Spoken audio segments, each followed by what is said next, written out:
പ്രിയമുള്ളവരെ, എല്ലാവർക്കും നമസ്കാരം. വീണ്ടും ഒരിക്കൽ കൂടി സ്വാഗതം. നമ്മൾ ഇന്ന് ചർച്ച ചെയ്യാൻ പോകുന്ന വിഷയം ദ ലോ ഓഫ് വൈബ്രേഷൻ അഥവാ ദ ലോ ഓഫ് എനർജി എന്ന വിഷയത്തെ പറ്റിയാണ്. എന്ന് വെച്ചാൽ, നിങ്ങൾ ഏത് വൈബ്രേഷനിലാണോ ജീവിക്കുന്നത് എന്നത്, നിങ്ങൾ ഏത് തരത്തിലുള്ള വൈബ്രേഷനാണ് പുറത്തേക്ക് വിടുന്നത് എന്നതിന് അനുസരിച്ചിട്ടുള്ളതായിരിക്കും. നിങ്ങൾ ഏത് തരത്തിലുള്ള വൈബ്രേഷനാണോ നിർമ്മിക്കുന്നത്, പുറത്തേക്ക് വിടുന്നത്, അതിനനുസരിച്ചുള്ള കാര്യങ്ങളിലായിരിക്കും നിങ്ങളിലേക്ക് എത്തിച്ചേരുക എന്നുള്ളതാണ്. എന്നുവെച്ചാൽ, നിങ്ങളിലേക്ക് എത്തിച്ചേരുന്ന സാഹചര്യങ്ങളും ആളുകളും വ്യക്തികളും സന്ദർഭങ്ങളും ഒക്കെ നിങ്ങൾ പുറപ്പെടുവിക്കുന്ന വൈബ്രേഷനിലേക്ക്, നിങ്ങളിൽ നിന്ന് പുറത്തേക്ക് പോകുന്ന ആ വൈബിൽ നിന്നായിരിക്കും എന്നുള്ളതാണ്. ഈ പ്രപഞ്ചത്തിലെ എല്ലാ കാര്യങ്ങളും ഒരു വൈബ്രേഷൻ അല്ലെങ്കിൽ ഒരു ഫ്രീക്വൻസിയിലാണ് മൂവ് ആയിക്കൊണ്ടിരിക്കുന്നത്. ഉദാഹരണം പറഞ്ഞാൽ, നിങ്ങളുടെ ഒരു സുഹൃത്ത് വലയം നിങ്ങളുടെ അതേ വൈബുമായി ഒത്തുചേരുന്ന ആളുകളുമായിട്ടായിരിക്കുമല്ലോ സ്വാഭാവികമായും നിങ്ങൾ സൗഹൃദത്തിൽ ആവുന്നതും സുഹൃത്ത് വലയം സൃഷ്ടിക്കുന്നതും. നിങ്ങളുടെ സ്വഭാവത്തിന്, നിങ്ങളുടെ വൈബിന് നേരെ വിപരീതമായ ആളുകളുമായി നമ്മൾക്ക് ഒത്തുചേരാൻ വേണ്ടി സാധിക്കില്ല. അതുപോലെ നിങ്ങൾ ഒരു ഡ്രസ്സ് സെലക്ട് ചെയ്യുന്നത് നിങ്ങളുടെ സ്വഭാവത്തിനനുസരിച്ച്, നിങ്ങളുടെ ഒരു വൈബിനനുസരിച്ചുള്ള ഡ്രസ്സുകളായിരിക്കും സെലക്ട് ചെയ്യുന്നത്. മറ്റൊന്ന്, നിങ്ങളൊരു സിനിമ കാണുകയാണെങ്കിൽ അല്ലെങ്കിൽ ഒരു പാട്ട് കേൾക്കുകയാണെങ്കിൽ പോലും നിങ്ങളുടെ വൈബുമായി, നിങ്ങളുടെ ഫ്രീക്വൻസിയുമായി ഇണങ്ങിപ്പോകുന്ന, യോജിക്കുന്ന തരത്തിലുള്ള സിനിമകളല്ലേ സാധാരണഗതിയിൽ നമ്മൾ കാണാറുള്ളൂ. മറ്റൊരു തരത്തിൽ പറഞ്ഞാൽ, നമ്മൾ ചില ആളുകളെ കാണുമ്പോൾ, അവരുടെ അടുത്തെത്തുമ്പോൾ നമ്മൾ അവരോടോ അവർ നമ്മളോടോ സംസാരിക്കണമെന്ന് പോലുമില്ല. നമ്മളിൽ ഒരു പ്രത്യേക ശാന്തിയും സമാധാനവും ഒരു പ്രത്യേക വൈബും ഉണ്ടാവുമെന്ന് ശ്രദ്ധിച്ചിട്ടില്ലേ? അത്തരം ആളുകളുടെ അടുത്ത് നിന്ന് പോകാനേ തോന്നുകയില്ല. അത്തരം ആളുകളോടൊത്ത് കൂടുതൽ സമയം ചെലവഴിക്കാൻ നമ്മൾ ആഗ്രഹിക്കും. എന്നാൽ നമ്മളൊരു 3-4 ആളുകൾ ഇരിക്കുന്ന ഒരു സദസ്സിലേക്ക് ചില ആളുകൾ കയറി വന്നാൽ നമ്മൾക്ക് എന്തെന്നില്ലാത്ത അസ്വസ്ഥതയും, അത്തരത്തിലുള്ള ആളുകളെ കാണുമ്പോൾ എന്തെന്നില്ലാത്ത ഒരു അസ്വസ്ഥതയും അനിഷ്ടവും ഒരു അസഹിഷ്ണുതയും ഒക്കെ നമുക്ക് സ്വാഭാവികമായി തോന്നാറുണ്ട്. അത് നമ്മളുടെ വൈബുമായി ഒത്തുചേരുന്ന ആളല്ലാത്തതുകൊണ്ടാണ്. വേറൊരു വൈബ്, വേറൊരു ഫ്രീക്വൻസി പുറത്തേക്ക് വിടുന്ന ആളുകളാണ് അത്തരത്തിലുള്ള ആളുകൾ എന്നുള്ളതുകൊണ്ടാണ്. അപ്പോൾ അവരിൽ നിന്നൊക്കെ നമ്മൾ എത്രയും പെട്ടെന്ന് ഓടി രക്ഷപ്പെടാൻ വേണ്ടി ആഗ്രഹിക്കും. അതൊക്കെ ഈ വൈബ്രേഷൻ ഫ്രീക്വൻസിയിൽ ഉണ്ടാകുന്ന മാറ്റങ്ങളാണ്. അവരിലുള്ള ആ നെഗറ്റീവ് വൈബാണ് നമ്മളെ ഇൻഫ്ലുവൻസ് ചെയ്യിക്കുന്നത് എന്നുള്ളതാണ് വസ്തുത. ഇതിനെ മറ്റൊരു വിധത്തിൽ പറഞ്ഞാൽ, നമ്മൾ ആഗ്രഹിക്കുന്ന എല്ലാ കാര്യങ്ങളും നമ്മളുടെ ചുറ്റിലുമുണ്ട് എന്നുള്ളതാണ്. നമ്മളുടെ ചുറ്റിലുമുള്ള ഈ പ്രപഞ്ചത്തിൽ, ഈ പ്രകൃതിയിൽ നമുക്കാവശ്യമുള്ള എല്ലാ കാര്യങ്ങളും അടങ്ങിയിട്ടുണ്ട്. പണമായാലും, സ്ഥാനമാനങ്ങളായാലും, ജോലിയായാലും, അഭിവൃദ്ധി ആയാലും, മറ്റ് ഏത് തരത്തിലുള്ള എന്ത് കാര്യങ്ങളായാലും, അംഗീകാരമായാലും, സ്ഥാനമാനങ്ങളായാലും, അങ്ങനെ എന്ത് കാര്യങ്ങളായാലും നമുക്ക് വേണ്ട എല്ലാ കാര്യങ്ങളും നമ്മൾക്ക് ചുറ്റുമുള്ള ഈ പ്രകൃതി അടങ്ങിയിട്ടുണ്ട് എന്നുള്ളതാണ്.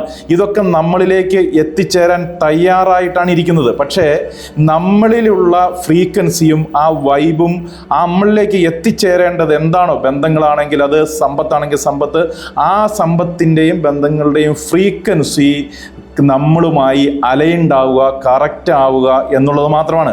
ഈ വീഡിയോയിൽ പൂർണ്ണമായും ഈ ഫ്രീക്വൻസി വൈബ് എങ്ങനെ കറക്റ്റാക്കി നമ്മൾക്ക് ആവശ്യമുള്ളത് നമ്മളുടെ ജീവിതത്തിലേക്ക് ആകർഷിച്ചെടുക്കാൻ കഴിയും എന്നതിനെ പറ്റിയാണ് പറയുന്നത്. എന്ന് വെച്ചാൽ, നമ്മൾ ഏത് തരത്തിലുള്ള ഫ്രീക്വൻസി ആണോ പ്രപഞ്ചത്തിലേക്ക് അയക്കുന്നത്, അതേ കാര്യങ്ങൾ നമ്മൾക്ക് തിരിച്ചു വരുമെന്ന് നമ്മൾ പറഞ്ഞു കഴിഞ്ഞു. ഉദാഹരണത്തിന്, പണം, സമ്പത്തിൻ്റെ കാര്യം പറഞ്ഞാൽ, നമുക്കിപ്പോൾ വേണ്ടത് ഒരു 1 കോടി രൂപയാണ് എന്ന് വിചാരിക്കുക.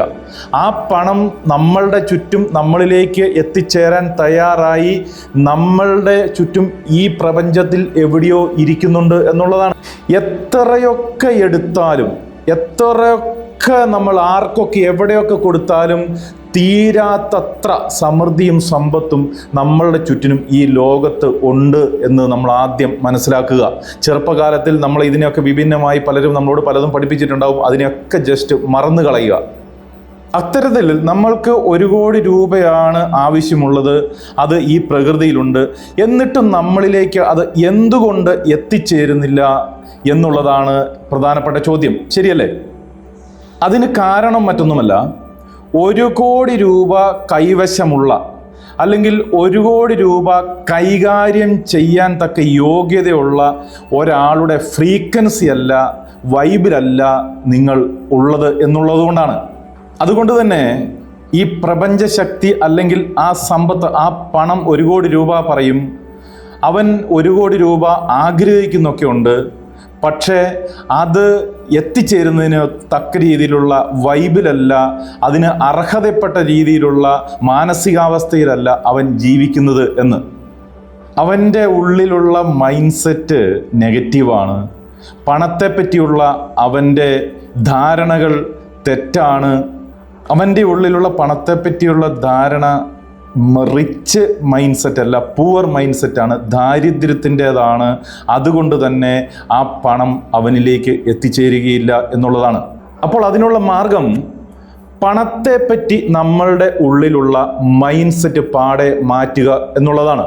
എന്നുവെച്ചാൽ നമ്മൾ ഓരോ തവണയും അത്യാവശ്യ കാര്യങ്ങൾക്ക്, പണം ദൂർത്തടിക്കുന്നതിനെ പറ്റി അല്ല നമ്മൾ സംസാരിക്കുന്നത്, അത്യാവശ്യ കാര്യങ്ങൾക്ക് ഓരോ തവണയും നമ്മൾ പണം ചിലവഴിക്കുമ്പോൾ അത് സന്തോഷത്തോടെ നന്ദിയോടുകൂടി ചെലവഴിക്കാനും, ഞാനിപ്പോൾ ഈ ചെലവഴിക്കുന്ന പണം ഒരുപാട് ആളുകളിലേക്ക് എത്തിച്ചേർന്ന് അവർക്ക് ഉപകാരപ്പെട്ട് അതിൻ്റെ 10 ഇരട്ടിയായി 100 ഇരട്ടിയായി എന്നിലേക്ക് തിരിച്ചു വരും എന്നുള്ള സങ്കല്പത്തോടുകൂടി, നന്ദിയോടുകൂടി നമ്മൾ പണം ചെലവഴിക്കുക എന്നുള്ളതാണ്.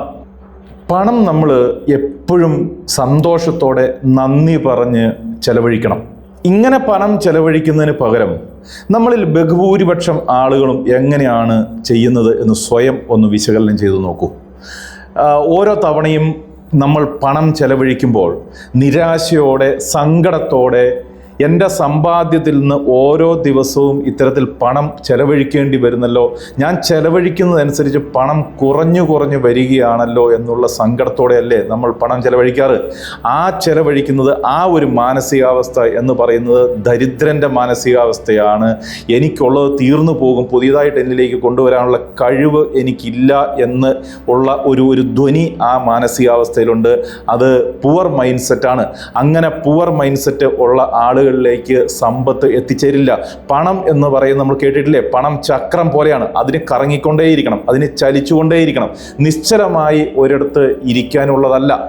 അപ്പോൾ ഓരോ തവണയും നമ്മൾ പണം ചെലവഴിക്കുമ്പോൾ നമ്മൾ നന്ദി പറയണം. കാരണം എനിക്ക് സമ്പത്തിനെ സങ്കല്പിച്ച് നമ്മൾ പറയണം, എനിക്ക് നിന്നോട് വളരെ ഇഷ്ടമാണ്, സന്തോഷമാണ്, നന്ദിയാണുള്ളത്. കാരണം നീ എന്നിലേക്ക് എത്തിച്ചേർന്നത് കൊണ്ടാണല്ലോ, നീ എൻ്റെ അടുത്ത് ഉണ്ടായിരുന്നത് കൊണ്ടാണല്ലോ എനിക്കൊരു ആവശ്യം വന്നപ്പോൾ എനിക്കിത് എടുത്ത് ചെലവഴിക്കാൻ സാധിച്ചത്.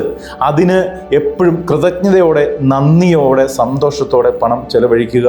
അപ്പോൾ നമ്മളിലുള്ളത് റിച്ച് മൈൻഡ് സെറ്റായി മാറും. നമ്മളിലുള്ള വൈബ്രേഷൻ, ആ വൈബ് അല്ലെങ്കിൽ എന്താ പറയേണ്ടത്, ആ തരംഗം എപ്പോഴും സമ്പത്തിൻ്റെതായി, സമ്പന്നതയുടെ ആകും. അപ്പോൾ സ്വാഭാവികമായും കൂടുതൽ സമ്പത്ത് നമ്മളിലേക്ക് ആകർഷിച്ച് എത്തിച്ചേരും എന്നുള്ളതാണ്. ഇത്തരത്തിൽ നന്ദി പറഞ്ഞ് സന്തോഷത്തോടെ നമ്മൾ പണം ചെലവഴിക്കുമ്പോൾ ആ നമ്മുടെ പ്രപഞ്ചത്തിലുള്ള ആ അബണ്ടൻസിൻ്റെ സമ്പന്നതയുടെ ഫ്രീക്വൻസിയുമായി നമ്മുടെ ഫ്രീക്വൻസി മാച്ച് ആവുകയും വീണ്ടും ഒരുപാട് സമ്പത്ത് നമ്മളിലേക്ക് എത്തിച്ചേരുകയും ചെയ്യും. ഇനി സമ്പത്തിൻ്റെ കാര്യത്തിൽ മാത്രമല്ല, റിലേഷൻഷിപ്പിൻ്റെ കാര്യത്തിലായെങ്കിൽ പോലും നമ്മൾ ഏത് തരത്തിലുള്ള റിലേഷൻഷിപ്പാണോ ആഗ്രഹിക്കുന്നത് അതേ വൈബ്രേഷൻ നമ്മളുടെ ഉള്ളിൽ നമ്മൾ സ്വയം സൃഷ്ടിച്ചെടുക്കുക എന്നുള്ളതാണ്. അപ്പോൾ അതേ വൈബ്രേഷനിലുള്ള അതേ ഫ്രീക്വൻസി, നമ്മളുടെ ഉള്ളിലുള്ള ഫ്രീക്വൻസി നമ്മൾ പുറത്തേക്ക് പോവുകയും അത് പുറത്തുള്ള അതേ ഫ്രീക്വൻസിയുള്ള ആളുകളുമായി കണക്റ്റ് ആവുകയും അത്തരം ആളുകൾ നമ്മളിലേക്ക് ആകർഷിച്ച് എത്തിച്ചേരുകയും ചെയ്യും. ഇപ്പോൾ നമ്മൾ ബന്ധങ്ങളിൽ നിന്ന് സ്നേഹമാണ് ആഗ്രഹിക്കുന്നതെങ്കിൽ നമ്മളുടെ ഉള്ളിൽ എന്തിനോടും ഏതിനോടും എപ്പോഴും സദാസമയവും സ്നേഹം നിറയ്ക്കുക എന്നുള്ളതാണ്. അപ്പോൾ ആ സ്നേഹത്തിൻ്റെ ഫ്രീക്വൻസി, എനർജി പുറത്തേക്ക് പോവുകയും അത്തരത്തിൽ സ്നേഹം നൽകുന്ന, അത്തരത്തിൽ സ്നേഹിക്കാൻ സാധിക്കുന്ന നമ്മളുടെ സങ്കല്പത്തിലുള്ള ബന്ധങ്ങൾ നമ്മളിലേക്ക് എത്തിച്ചേരുകയും ചെയ്യും. പകരം വെറുപ്പും നിരാശയും കോപവും ഒക്കെയാണ് നമ്മളുടെ ഉള്ളിൽ നിറഞ്ഞു നിൽക്കുന്നതെങ്കിൽ അത്തരത്തിലുള്ള ആളുകളെ മാത്രമേ പ്രപഞ്ചത്തിന് നമ്മളിലേക്ക് ആകർഷിച്ചെടുക്കാൻ സാധിക്കുകയുള്ളൂ. മറ്റൊന്ന് ആരോഗ്യത്തിൻ്റെ കാര്യത്തിലാണെങ്കിൽ, നമ്മൾ നല്ല ആരോഗ്യമാണ് ആഗ്രഹിക്കുന്നതെങ്കിൽ നമ്മളുടെ ഉള്ളിൽ എപ്പോഴും പോസിറ്റീവ് എനർജി നിറയ്ക്കുക, നമ്മളുടെ ശരീരം എപ്പോഴും പൂർണ്ണ ആരോഗ്യത്തോടെയാണ് ഇരിക്കുന്നത് എന്നുള്ള വൈബ്രേഷൻ ചിന്ത നമ്മളുടെ ഉള്ളിൽ നിറയ്ക്കുക, ആരോഗ്യ കാര്യങ്ങളെപ്പറ്റി മാത്രം ചിന്തിക്കുക. അപ്പോൾ സ്വാഭാവികമായും നമ്മളുടെ ശരീരത്ത് കൂടുതൽ നമ്മളിൽ ആരോഗ്യം നിറയുന്നതിനാവശ്യമായ സാഹചര്യം, ആ വൈബ്രേഷൻ ഉള്ള ആ വൈബ് ലെവല് കറക്റ്റായി നമ്മളിലേക്ക് കൂടുതൽ ആരോഗ്യം ആകർഷിച്ചെന്നുള്ളതാണ്. മറിച്ച് ചില ആളുകൾ ശ്രദ്ധിച്ചിട്ടുണ്ടോ, ചെറിയ കാര്യങ്ങൾക്ക് പോലും ആരോഗ്യത്തെപ്പറ്റി, സ്വന്തം ശരീരത്തെപ്പറ്റി, ആരോഗ്യത്തെപ്പറ്റി ഓർത്ത് എപ്പോഴും ടെൻഷൻ അടിച്ചുകൊണ്ടേയിരിക്കും.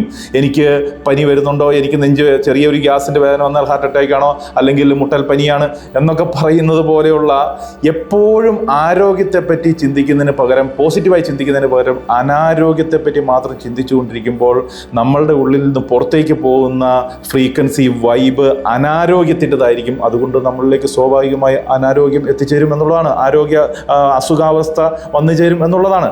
ഇത്തരത്തിൽ ജീവിതത്തിൽ ലോ ഓഫ് വൈബ്രേഷൻ എന്ന പ്രപഞ്ച രഹസ്യം മനസ്സിലാക്കി നമ്മളിലേക്ക് ജീവിതത്തിൽ എന്തും നമ്മൾക്ക് ആകർഷിച്ചെടുക്കാൻ, നല്ലത് കൊണ്ടുവരാൻ സാധിക്കും എന്നതിനെ പറ്റിയായിരുന്നു നമ്മൾ ഇത്ര നേരം സംസാരിച്ചത്. ഈ വീഡിയോ നിങ്ങൾക്ക് ഉപകാരപ്പെട്ടെങ്കിൽ, ഇഷ്ടപ്പെട്ടെങ്കിൽ ദയവ് ചെയ്ത് ഞാൻ എപ്പോഴും പറയുന്നത് പോലെ തന്നെ ഈ ചാനൽ സബ്സ്ക്രൈബ് ചെയ്യാത്തവരാണ് എങ്കിൽ ദയവ് ചെയ്ത് സബ്സ്ക്രൈബ് ചെയ്യുക, ഇഷ്ടപ്പെട്ടെങ്കിൽ ലൈക്ക് ചെയ്യുക.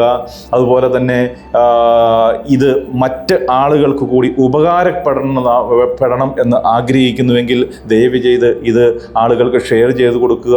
അപ്പോൾ മറ്റൊരു വീഡിയോയുമായി മറ്റൊരു ദിവസം കാണും വരെ എല്ലാ ആളുകൾക്കും ശുഭ ആശംസകൾ നേർന്നുകൊണ്ട് നിർത്തുന്നു. നന്ദി, നമസ്കാരം.